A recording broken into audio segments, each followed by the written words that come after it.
ہر جمعرات شام 7 بجے اسی چینل پر ہوا کرے گی۔ میری کوشش ہوگی کہ میں اس شخصیت پرستی سے بالا ہو کر عوام کے اصل مسائل پر بات کروں، حکمرانوں کی نااہلیوں کو بے نقاب کروں، ظلم کے خلاف آواز بلند کروں، مظلوم کا ساتھ دوں، ظالم کے ظلم کو بے نقاب کروں، اداروں میں بیٹھی کالی بھیڑوں کے چہرے عوام کے سامنے لاؤں۔ اس کے ساتھ ساتھ میں اپنے چینل کی انتظامیہ کا بھی مشکور ہوں کہ انہوں نے مجھے ایک پلیٹ فارم دیا جس پر بیٹھ کر میں عوام کے حقوق کی بات کر سکوں۔ ناظرین، جیسا کہ 2023 میں الیکشن کا سال ہے اور آج کے پروگرام میں ہم بات کریں گے کہ آخر وہ کیا وجہ ہے کہ جس کی بنیاد پر ہمارا ملک مزید بدحالی کی طرف جا رہا ہے، کہ عوام اپنے پسندیدہ شخصیت سیاسی جماعتوں کا منشور پڑھ کر ووٹ دیتے ہیں یا پھر اپنے لیڈر کا چہرہ دیکھ کر۔ کیا عوام اپنے پسندیدہ لیڈر سے عوام سے کیے ہوئے وعدے وفا نہ کرنے پر سوال کرتے ہیں یا ان کی نالائکی کو چھپانے کے لیے مزید دلائل دیتے ہیں؟ آج کے پروگرام میں ہم انتخابات، عوام اور منشور پر بات کریں گے۔ ناظرین، ہم بحثیت مجموعی جاگیردارانہ نظام کی پیدا کردہ شخصیت پرستی میں دفن ہیں۔ دنیا کے ترقی یافتہ ملکوں میں انتخابات، ووٹ اور منشور کی بہت اہمیت ہوتی ہے۔ عوام آنکھ بند کر کے نہ ووٹ کا استعمال کرتے ہیں اور نہ سیاسی پارٹیوں کے منشور کو پڑھے بغیر کسی پارٹی کی حمایت یا مخالفت کا فیصلہ کرتے ہیں۔ اس کی وجہ یہ ہے کہ ان ملکوں کے عوام میں تعلیم کی شرح 100% ہے اور عوام میں سماجی اور سیاسی شعور موجود ہے۔ اگرچہ کئی پسماندہ ملکوں میں بھی شرح تعلیم 100% کے لگ بھگ ہے، لیکن ان ملکوں کے عوام سماجی اور سیاسی شعور سے محروم ہے اور اشرافیہ نے مختلف حوالوں سے انہیں اتنے طبقات میں بانٹ کر رکھ دیا ہے کہ ان کی اجتماعی طاقت پارا پارا ہو کر رہ گئی ہے اور وہ انتخابات کے موقع پر پارٹیوں کے منشور کو دیکھے بغیر محض ذات، برادری، قومیتوں، نسل و زبان کے حوالوں سے انتخابات میں اپنے ووٹ کا استعمال کرتے ہیں۔ اس حوالے سے ہمارے ملک میں انتخابی نظام کے پروپیگنڈے کو بھی بنیادی حیثیت حاصل ہے۔ الیکشن میں عموماً اشرافیہ کے سپوت ہی حصہ لیتے ہیں کیونکہ الیکشن کے لیے کروڑوں روپے کی ضرورت ہوتی ہے اور دال روٹی پر گزارا کرنے والا الیکشن میں حصہ لینے کے تصور ہی سے محروم ہوتے ہیں۔ سرمایہ دارانہ نظام کی عمارت دولت پر ہی کھڑی ہے، چونکہ سرمایہ دارانہ جمہوریت میں قانون ساز اداروں میں پہنچنے کے لیے کروڑوں روپے کی ضرورت ہوتی ہے، سو غریب طبقات اس نظام میں انتخابات لڑنے کی اہلیت ہی سے محروم ہوتے ہیں۔ پاکستان کا شمار پسماندہ ترین ملکوں ہی میں نہیں ہوتا، بلکہ یہاں شرح تعلیم بھی دیگر پسماندہ ملکوں میں کے مقابلے میں کم ہے۔ اس کے علاوہ سونے پر سہاگا یہ کہ ہم بہت ساری تقسیموں کے علاوہ 72 فرقوں میں بھی بٹے ہوئے ہیں۔ اس پر قیامت یہ کہ ہم بحثیت مجموعی جاگیردارانہ نظام کی پیدا کردہ شخصیت پرستی میں دفن ہیں۔ اسی شخصیت پرستی میں ہم اس قدر اندھے ہو گئے ہیں کہ کسی پارٹی کے منشور کی طرف تو ہماری نظر جاتی ہی نہیں، بلکہ ہماری نسلوں میں اشرافی شاہوں اور شہزادوں کے سرخ و سفید چہرے اور ان کی کروڑوں قیمت کی چمکتی دمکتی گاڑیوں کو ہی اہمیت حاصل ہوتی ہے۔ بلکہ ہمارے ملک کی اس حوالے سے یہ شرمناک روایت ہے کہ ہمارے سیاسی جماعتوں کے لیڈروں کی حوالے سے جانی جاتی ہیں اور ہر سیاسی اور مذہبی جماعت کے آگے بریکٹ میں نون اور ایف جیسی شخصیتی علامتیں لگی ہوتی ہیں۔ مثال کے طور پر مسلم لیگ نون کا مطلب نواز شریف کی، مسلم لیگ JUI فے کا مطلب جمعیت علماء اسلام مولانا فضل الرحمان ہوتا ہے۔ اسی طرح کئی پارٹیوں نے اپنی شناخت اپنے رہنماؤں کے حوالے سے بنا رکھی ہے۔ اس بےہودہ سیاسی روایت کی وجہ سے سیاسی جماعتوں کی اصل شناخت، اس کا منشور سرے سے غائب ہو کر رہ گیا ہے۔ اس شناخت کا ایک المیہ یہ ہے کہ کسی جماعت کا سربراہ خواہ کتنے ہی جرائم میں ملوث کیوں نہ ہو، اس کی جماعت اسی کے نام سے پہچانی جاتی ہے۔ پتہ نہیں ہماری محترم عدلیہ اور الیکشن کمیشن کے سربراہوں کی نظر اس انتہائی قابل اعتراض شناخت پر گئی ہے یا نہیں۔ بہرحال ہزاروں برائیوں کی نمائندگی کرنے والی اس شخصیتی شناخت کو ختم کر کے پارٹیوں کی شناخت، اس کے منشور کے کلچر کو فروغ دیا جانا چاہیے۔ جاگیردارانہ اخلاقیات میں شخصیت پرستی سر فہرست ہوتی ہے اور بدقسمتی سے ہمارے ملک میں شخصیت پرستی ہمارا اوڑھنا بچھونا بن گئی ہے۔ اس کلچر سے فائدہ اٹھاتے ہوئے ہماری اشرافیائی بڑے منصوبہ بندی کے ساتھ اپنے سیاسی وارثوں کو میدان میں لا رہی ہے۔ یہ کس قدر شرم کی بات ہے کہ ہماری پارٹیوں میں بہت سارے سینئر اراکین موجود ہیں جن کے بال پارٹیوں کی خدمت کر کے سفید ہو گئے ہیں، جنہوں نے پارٹیوں کے نام پر بڑی قربانیاں دی ہیں۔ ان کے سروں پر سیاست کی الف بے سے لاعلم نوجوان شہزادوں اور شہزادیوں کو مسلط کیا جا رہا ہے اور سینئر اراکین لوگ زبان بند کر کے بیٹھے ہیں۔ یہ کام بڑی مہارت سے ہمارے عیار سیاستدان اس لیے کر رہے ہیں کہ آئندہ کئی نسلوں تک سیاست اور اقتدار پر ان کا قبضہ برقرار رہے۔ اس حوالے سے دیگر پسماندہ ملکوں پر نظر ڈالیں تو اندازہ ہوتا ہے کہ ان کی شناخت شخصیتوں کے حوالے سے نہیں بلکہ پارٹیوں کے منشور کے حوالے سے کی جاتی ہے۔ اس کی بنیادی وجہ یہ ہے کہ شخصیتوں کی نمائندگی کرنے والے جاگیردارانہ نظام کو ان ملکوں میں حصول آزادی کے فوری بعد ختم کر دیا گیا۔ ہمارے پڑوسی ملکوں کی ہی طرف نظر ڈالیں، ان ملکوں میں نو آبادیاتی نظام کے خاتمے کے فوری بعد سخت زرعی اصلاحات کے ذریعے جاگیردارانہ نظام کو ختم کر دیا گیا، جس کا منطقی نتیجہ یہ نکلا کہ ان ملکوں میں نہ شخصیت پرستی سیاست میں رہنماؤں کی پہچان بنی ہوئی ہے، نہ پارٹیوں کے آگے بریکٹ میں نون اور ایف قسم کے الفاظ لگا کر پارٹیوں کے منشور کو دبایا جا رہا ہے۔ اس حوالے سے دلچسپ صورتحال یہ ہے کہ سندِ اشرافیہ بھی اس جاگیردارانہ کلچر سے فائدہ اٹھاتے ہوئے عوام کو شخصیت پرستی کی طرف دھکیل رہی ہے۔ یہ کوئی معمولی بات نہیں بلکہ اس مکروہ کھیل کی وجہ سے ہمارے ملک کا جمہوری مستقبل تاریک ہوتا نظر آ رہا ہے۔ اس حوالے سے افسوس کی بات یہ ہے کہ صبح و شام جمہوریت کی مالا جپنے والی پارٹیاں اس کلچر کے خلاف آواز اٹھانے اور احتجاج کرنے کی بجائے ان جدید بادشاہوں کے امراء کا کردار ادا کر رہی ہیں۔ اس حوالے سے ایک اور دلچسپ صورتحال یہ ہے کہ مڈل کلاس پر مشتمل بعض مذہبی اور سیاسی جماعتیں بھی اپنی پارٹیوں کو منشور کے بجائے شخصیتوں کے حوالے سے عوام میں روشناس کرا رہی ہیں۔ سوال یہ پیدا ہوتا ہے کہ کیا امریت کی مخالفت کو اپنا سیاسی فرض قرار دینے والی سیاسی جماعتیں کیوں اس جاگیردارانہ شخصیت پرستی کو پروان چڑھا رہی ہیں؟ اگرچہ ملک ایک انتہائی سیاسی انارکی کے دور سے گزر رہا ہے، لیکن امکان یہی ہے کہ 2023 میں ملک میں عام انتخابات ہوں گے۔ اشرافیائی پارٹیاں ہی نہیں بلکہ مڈل کلاس پر مشتمل سیاسی اور مذہبی جماعتیں بھی ابھی سے 2023 کے ممکنہ انتخابات کی تیاریوں میں مصروف ہیں، لیکن ماضی میں بھی یہی ہوتا آ رہا ہے اور اب بھی یہی ہوتا دکھائی دے رہا ہے کہ آنے والے انتخابات میں بھی منشوروں کے بجائے شخصیتوں اور فراڈ نعروں کی بنیاد پر ہی الیکشن لڑے جائیں گے۔ اس حوالے سے سب سے بڑی بدقسمتی یہ ہے کہ ہمارے ملک کے 22 کروڑ عوام انتخابات میں حصہ لینے والی پارٹیوں کے منشور کو دیکھے بغیر شخصیتوں کی بنیاد پر ذات، برادری، زبان اور قومیت کی بنیاد پر اپنے ووٹ کا حق استعمال کرتے ہیں، جس کا نتیجہ یہ ہوتا ہے کہ آنے والے 5 سال بھی وہ اشرافیہ کی غلامی میں گزار دیتے ہیں۔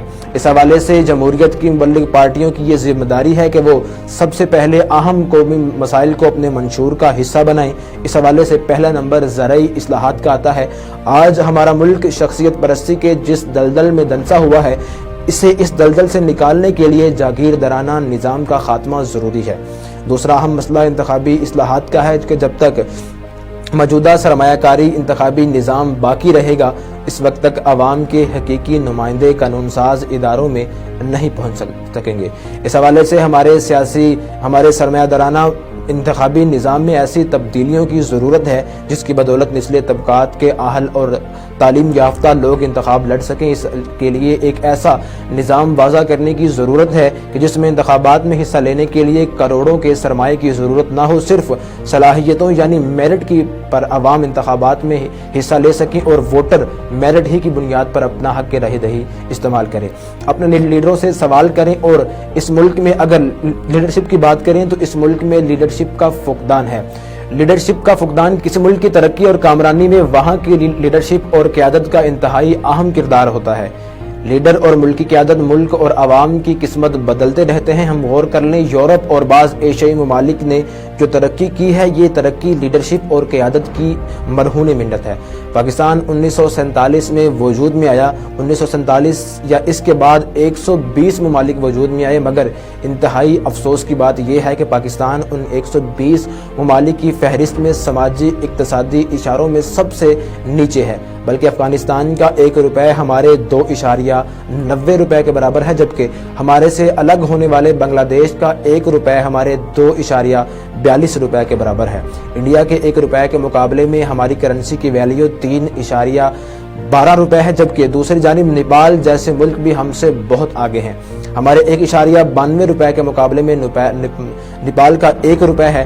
پاکستانی خزانے میں اس وقت کل 8.74 ارب ڈالر کے لگ بھگ ہوں گے، جو بھی دوسرے ممالک کے ہیں، جبکہ اس کے برعکس بنگلہ دیش کے خزانے میں 41 ارب ڈالر، جبکہ نیپال جیسے غریب ملک کے پاس بھی 9 ارب ڈالر ہیں۔ بدقسمتی سے جنوبی ایشیا جیسے 8 غریب ممالک میں پاکستان سماجی اقتصادی اشاروں میں سب سے نیچے ہے۔ پاکستان کو وہ قیادت میسر ہی نہیں ہوئی جو ملک کو بحران سے نکالے اور ان کو ترقی دے۔ 1954 سے اب تک 14 عام انتخابات ہوئے۔ وطن عزیز 33 سال فوجی حکمران کے سائے میں رہا اور 44 سال تک سول حکومت ملٹری سائے میں رہی، مگر پاکستان کی 75 سالہ تاریخ میں کوئی ایسا لیڈر، کوئی ایسا حکمران نہیں آیا جو ملک کو صحیح ٹریک پر چڑھائے۔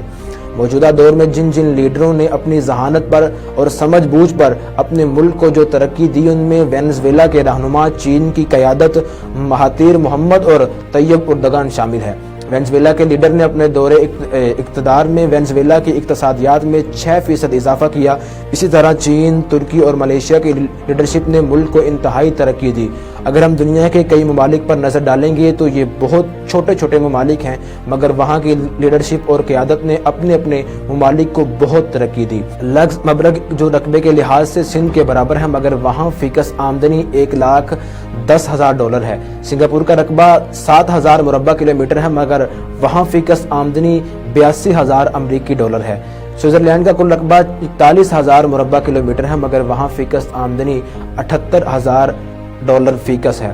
ناروے اور فن لینڈ کا رقبہ بلوچستان کے برابر ہے، مگر وہاں فیکس آمدنی بالترتیب $71,000 اور $47,000 فیکس ہے۔ آسٹریا کا کل رقبہ گلگت بلتستان کے برابر ہے، مگر وہاں فیکس آمدنی $45,000 فیکس ہے، جبکہ اس کے برعکس پاکستان کا کل رقبہ تقریباً 9 لاکھ مربع کلومیٹر سے زیادہ ہے، اور یہاں پر اللہ تعالیٰ نے پاکستان کو بے تحاشا قدرتی وسائل سے بھی مالا مال فرمایا ہے، مگر اس کے باوجود بھی پاکستانیوں کی فیکس آمدنی $1190 فیکس ہے، اور وہ بھی زرداری، نواز شریف، لاکھانی، سیٹھ عابد، جہانگیر ترین کے پیسوں کو 22 کروڑ آبادی پر تقسیم کر کے فیکس آمدنی نکالی گئی ہے، جس کا غریب سے کوئی تعلق نہیں۔